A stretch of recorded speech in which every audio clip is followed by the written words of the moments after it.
of things. I bet it did. Yeah. Okay.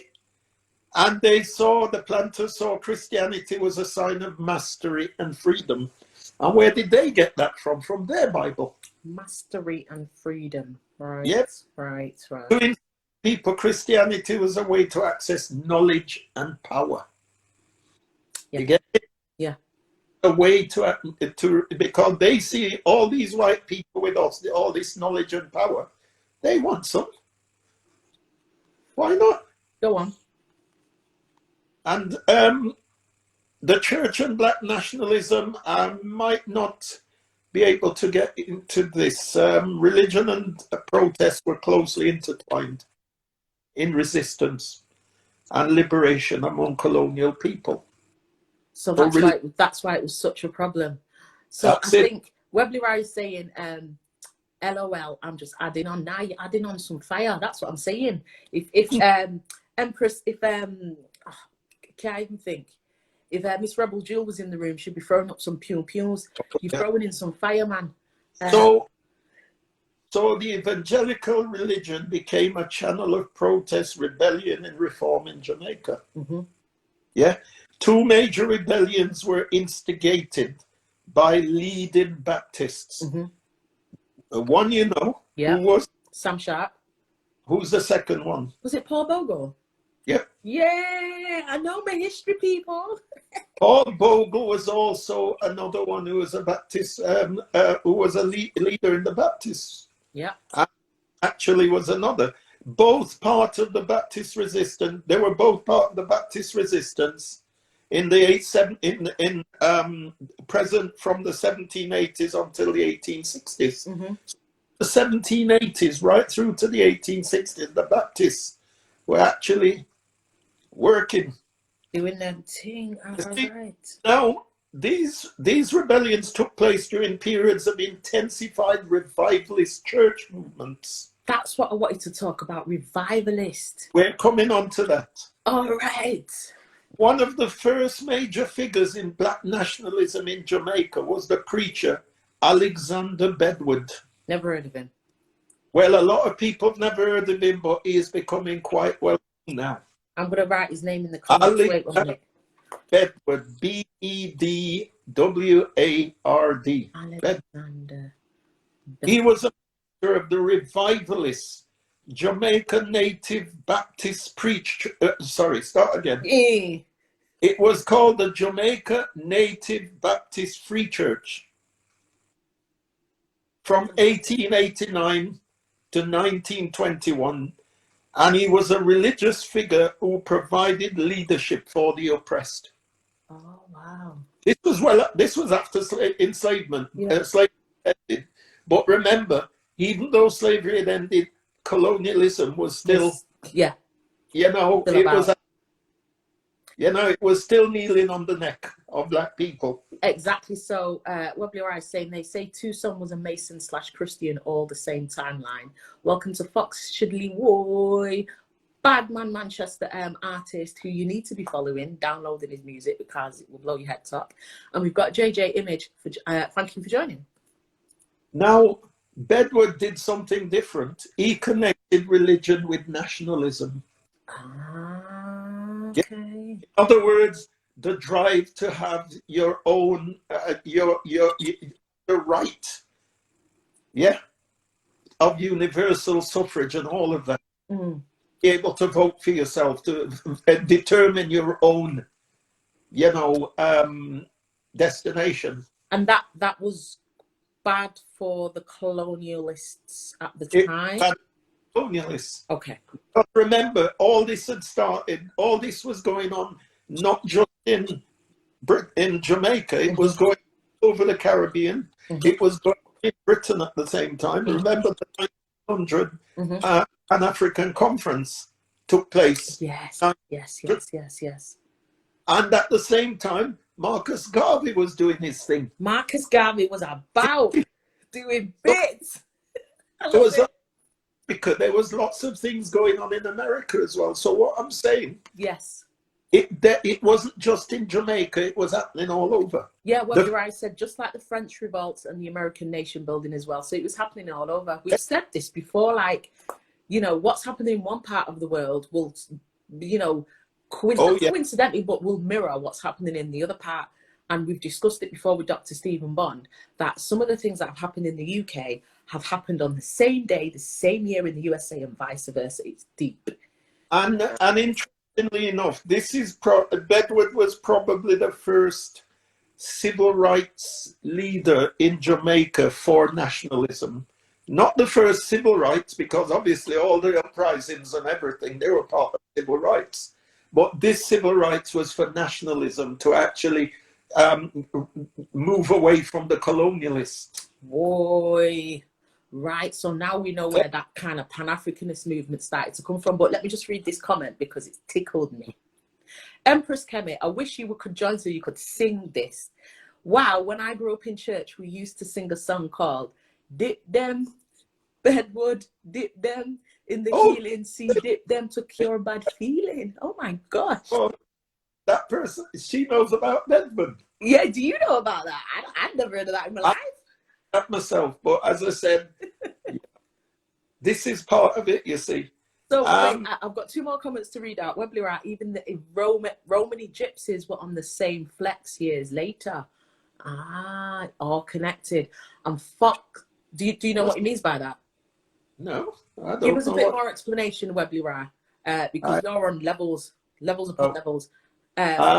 You see, he's moving out into other things, which I'm trying to focus on. Yeah. One area. I've touched on the Maroons and their treaty. Interesting. Have we touched on the Maroons and their treaty? We kind of talked about the Maroons. Yeah, but we're dealing with religion and spirituality tonight, so at this moment. Or else we'll be here all night. Well, I'm going to write it down as a potential further live. Yeah, but that's to do with the 1739 treaty with you know, for the Maroons, when the Maroons eventually got their freedom.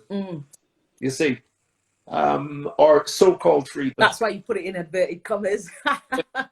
It wasn't really even a treaty, but as I said, they got land, and then they were told not to have any more people escape to join them.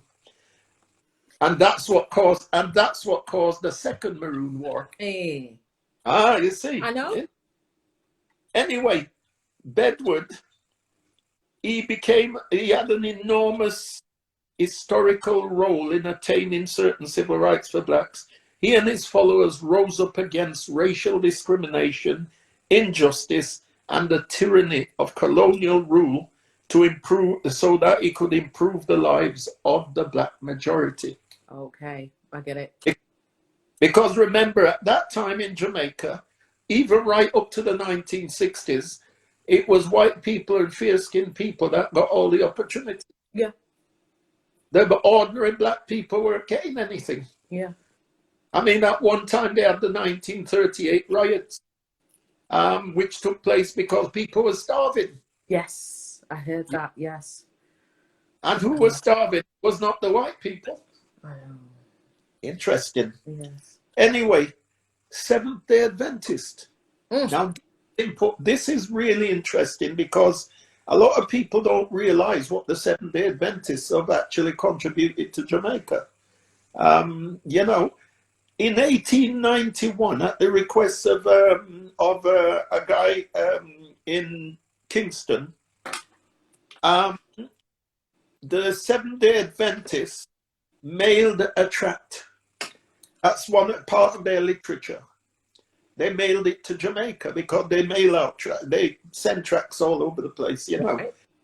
And this woman called Margaret Harrison is said to be the first Adventist in Jamaica. She then became invited some of the first missionaries to the island in 1893. By 1899, there were 6 organized churches and 15 other congregations, and a total of 502 members and about 100 other Sabbath keepers. Not a lot. So where did the Seventh-day Adventists come from? Where did that? United States. Okay, cool. Yeah, they came from the United States. That's where they were at the time. Okay. By 1902, the number of churches had moved to 18 churches. And by 1906, they set up the West Indian Training School. Okay. Right? It's basically its policy of work study helps students to work while studying in order to assist with the cost of their education. Nice. In 1919, the school was relocated to its present home in Mandeville, and it later became the West Indies College, and now it is the Northern Caribbean University. What? Okay, come through Seventh-day Adventist, and Mandeville is a nice place. You know, I was just speaking to somebody who's got family there. It's one of the best universities at the moment. Lots of people go there. Our cousin went there. She used to travel to Mandeville twice a week just to go to do her degree. Wow. Because it allowed working people to still study. That's what I'm talking about. Okay, see, I never knew that. Pick up the Seventh-day Adventist. Let me just read out what Webley Rao was talking about. Ignoring the Romany wanderers, the Sons of Africa were a political group addressed by Kwabena Otoban, and also Olado Equiano. He in 1791 he visited Parliament and protested against the adverse lack of rights. Equiano was another member, as you said. There were a group of people in the 1700s in Britain. Mm-hmm. They were educated black people, and they came together as the Sons of Africa. Right. And that included the Equiano and the others that he was talking about there. Okay. Yeah. And they were always protesting to Parliament about the slave trade and about slavery. Oh, but everybody wants to talk about Wilberforce. Some people actually say that they were the first actual abolitionists, civil rights black civil rights group in Britain. Wow. Interesting. Hey, we're finding out a lot here. Yep. Anyway, that's the Seventh-day Adventists. They also, by the way, the Northern Caribbean University has an enrollment now of around 5,000, which in Jamaica, a lot of people who want to learn. Yeah. And obviously they have to pay for it. In 1945, the Andrews Memorial Hospital and Missionary Clinic was established and a nursing school was started, and this is through the Seventh-day Adventists again. Remember, the Seventh-day Adventists are the largest group in Jamaica now. Are they? Largest group, you know. Yeah. I didn't know. I didn't know that at all. It seems like they were very focused on education and emancipating themselves through knowledge and education. Well, put it this way, they currently have 324,000 members as of 30th of June 2020. How many members? That's about 324,000. And that's about the same amount of people who were emancipated in Jamaica in 1838. Actually, it's a bit more. Wow. So we've got a couple of comments here. Webley's going in. Knowledge makes a person unfit to be a slave. Listen, I think I'm going to pin that comment because this is exactly what you're saying, isn't it? How do I unpin this and pin that? But I think I only have a couple times that I can pin comments, you see. I think I only get it like 3 times. It's going to let me do it. So then they said, you are all going to hell, LOL, made them change religion, insert Helen Blavatsky. You've spoken about this chick before, leading people to Buddhism, ha ha ha. Anyway, and the Fox Shidley Boy said, and yet I know many knowledgeable slaves. You would say that. And pay no tax, 324,000. Precious 73 Sis is absolutely shocked, saying, wow, it is. I never knew some of these things. It's funny what Webley has said there. Knowledge makes a person unfit to be a slave. Well, somebody else has said something else. They say knowledge makes it difficult, makes a black person difficult to be enslaved, but it can make them easy to lead. Oh, that's something else. Who said that? I cannot remember who said it. That makes so much sense. But I think it goes back to the point of you need to know and not believe. Yeah, that's another saying, you see. I'm just saying there are different people with different ideas about knowledge, because I always say to people, when they say that knowledge is power, I say to them, knowledge is not power. Mm-hmm. I say the effective application of knowledge is power. Yeah, indeed. Easily lead, but critical thinking is the one. And you got the pronunciation right. Does that mean I've been getting it wrong then? Weblira. I'm getting it wrong? I don't know. Weblira. But let us know. So listen to this one then. I know that it's 9:15 now, and we said that we were going to talk about a particular group in Jamaica. I don't think we're going to have time. We're going to have to do this next I'll week. tell you what, let's do this next week. Yeah. Wait a minute, just 1 second. It's Easter this week. Isn't it? We've got Easter Monday coming up. When's Easter Monday, people? Throw it in the chat because my head's gone. When's Easter Monday? Come on in for Easter Monday. So, Black Education UK saying agree. Application of knowledge makes all the difference, of course. Yeah. Of course. So, when is Easter Monday? So, we're on the 11th now. So, it is going to be it's the 20th, no, 18th? I think I can't remember what day is. What day is it today? 11th? Yeah, so Easter. The 18th. 18th. So, yeah, I don't think we're going to do a live for the 18th. I'm going to have what I'll do is, what I'm going to do in 2 weeks' time then, we're going to do Pentecostalism. Okay. We're going to look at Mial. Ooh. You've never heard of Mial? Oh well, you're going to hear about it. It's an African religious system form that is still practiced in the churches in Jamaica today. And also, we look at Kumina. Yes. Sorry, I'm getting so gassed. We look at Zion revivalism. Yeah. We look at Pocomania. Yeah. We look at the Jamaican Maroon religion if we have time. Yes, please. And I think Kumina spiritualism, Presbyterianism, revival. Wait, you're missing out the one I look for, man. What? What am I looking for? Revivalist. No, it begins with an R. Religion. No. What are you looking for? What I'm looking for, people, it begins with an R. What do we need to talk about when we think about spirituality and religion in Jamaica? What do we think about? Oh, Rastafarianism. Right. Yeah, that will also come next time. Cam said, Rasta them. You see? Well, you see, you're Rasta.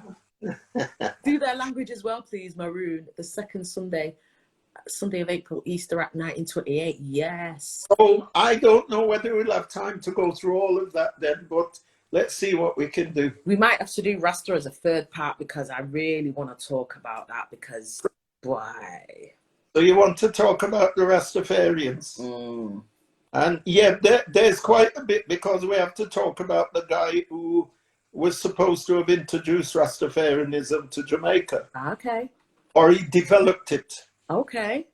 And he was a guy called Leonard Howell. Let's leave it there. And then we've also got Marcus Garvey to think about. All right. You see, so maybe what we'll do next week is do all the others, and if we don't have time, we'll leave Rastafarianism as a separate. Yes, please. I might even wear my colours for you. I've got some special earrings. I'm so excited. I don't know why. To this. Well. So we've got some comment. It's a dying language which has been appropriated by everyone and their favourite artist, Maroon language. You know what? Bring some more knowledge for us, please, to that live on the 18th.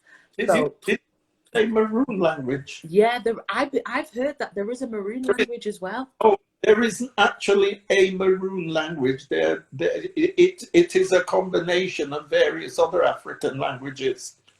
Because remember, they put up people from the Congo, from the Yoruba, from the Akan, from all the people from the Benin. They put them all together, Right. and many of them spoke different languages. So what happened is they had to find a way to be able to understand each other. So they amalgamated all of them into one. Probably what is meant by the Maroon language, you say? Yeah, or the Maroon tongue, I've heard it called as well. Yeah. So because I know, yeah, they call it Coromantee, but it's a mix. That Coromantee is a mix of people, and so they had to find ways. Remember, one of the things the planters did when they found out that some of them were talking to one another, they then split them up. And so the ones who spoke certain languages, they'd put them with people who spoke other languages. To try and make it difficult for it. So it seems like bare people are interested in this one. Fox Shudley Warriors said, Rasta Poco and Maroons, holler me when it's these, please, definitely. Webley Rice saying, Garvey didn't rate Selassie. Oops, me not say nothing. Suriname, to be specific. Coromantee, again, which is what you said. So there will be a live next week, or will it be a holiday hiatus?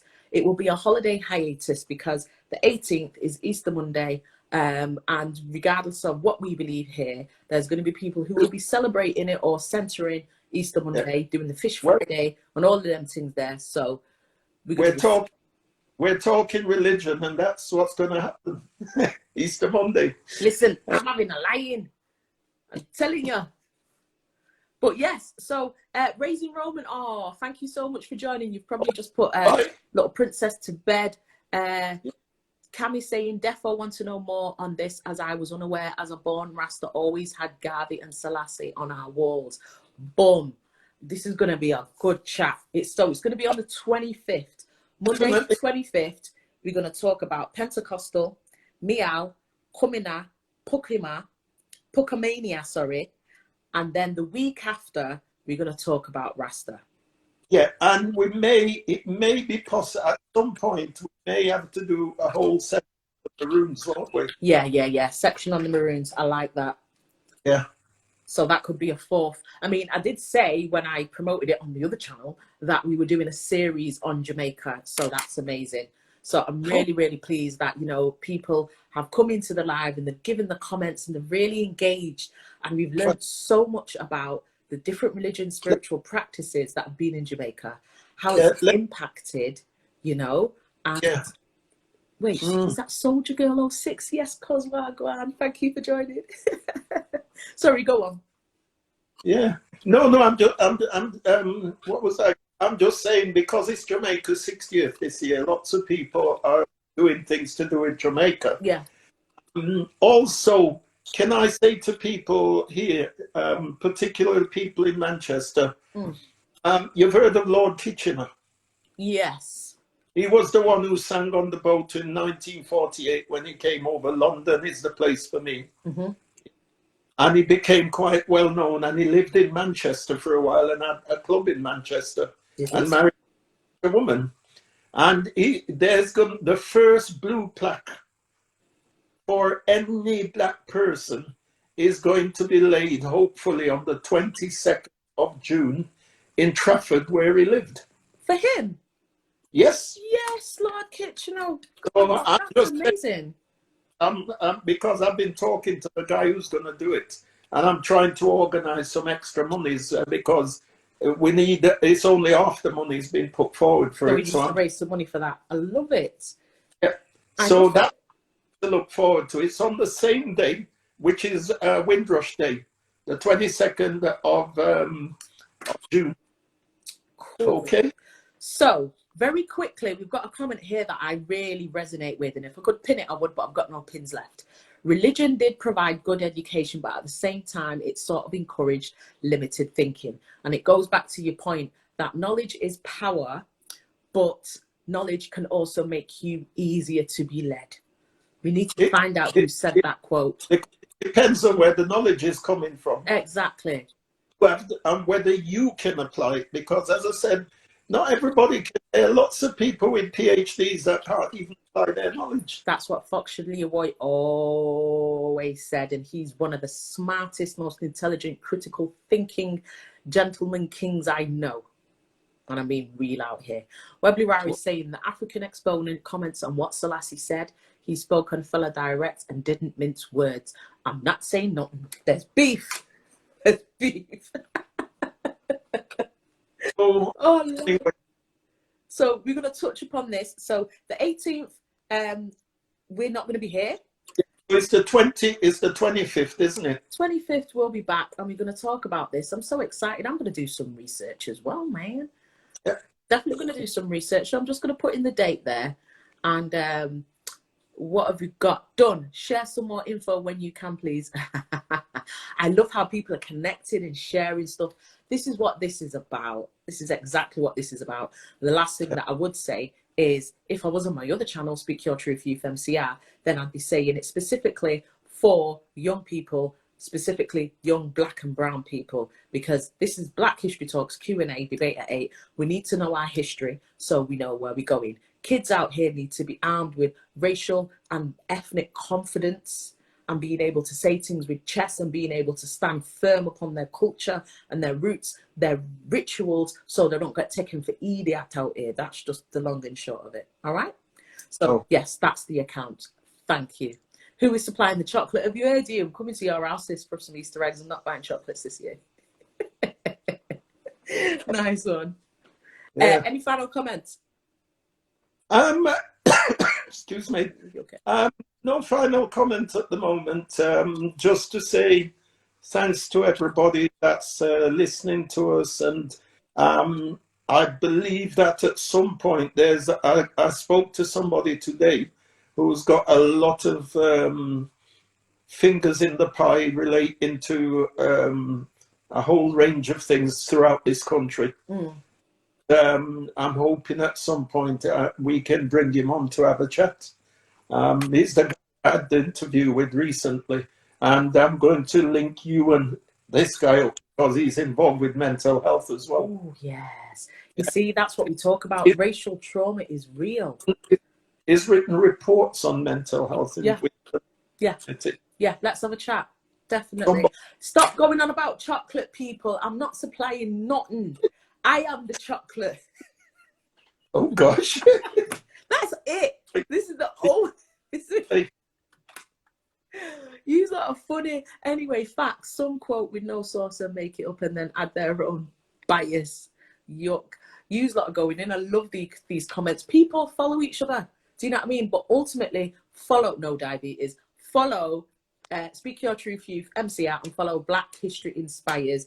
I beg you to go onto Black History Inspires website, www.inspiredhistories.com, to find out more about the courses that are being delivered, all of the events that are coming up, and just the fact that you are in the presence of a real historian and community griot. You, sir, you. Oh, you're talking about me? You, sir, you. Oh, dear. All right. Any final comments? You asked before. No more. Funny. Right then. No more. I'll leave you to it. Okay. Good evening, and I shall see you in 2 weeks. 2 weeks time. All right. Okay. See you later, people. I'm going to save this live and hopefully put it on the other channel. See you later, people. Have a good evening. Bye. Bye.